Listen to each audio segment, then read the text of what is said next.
Dans son adresse à la nation, à l'occasion du 63e anniversaire de l'indépendance du Burkina Faso, le 10 décembre 2023, le capitaine Ibrahim Traoré, président de la transition, a réitéré la ferme volonté de l'Alliance des États du Sahel à œuvrer au bonheur des populations de cette zone.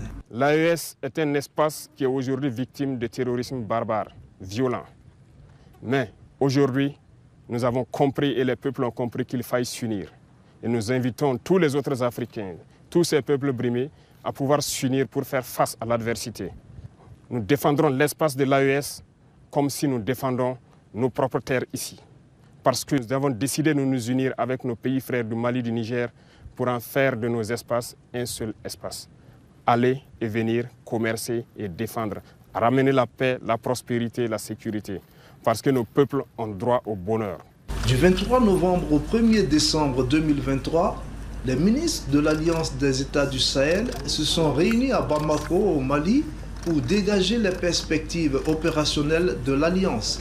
Selon un analyste, l'évolution de la situation sécuritaire dans la zone présageait une coalition de ces États du Sahel confrontés à un même phénomène de terrorisme. Et là, aujourd'hui, les États décident de prendre en main leur destin.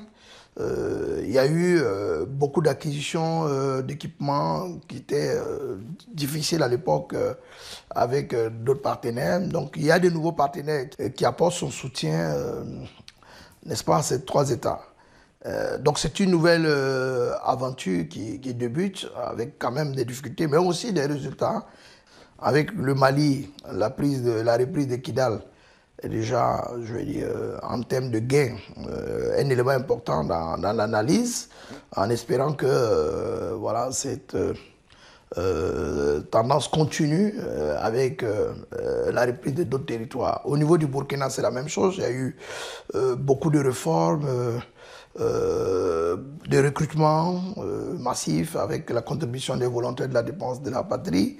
Le Niger aussi, qui était plus ou moins bien loti, aujourd'hui se retrouve voilà, avec des fronts qui s'ouvrent.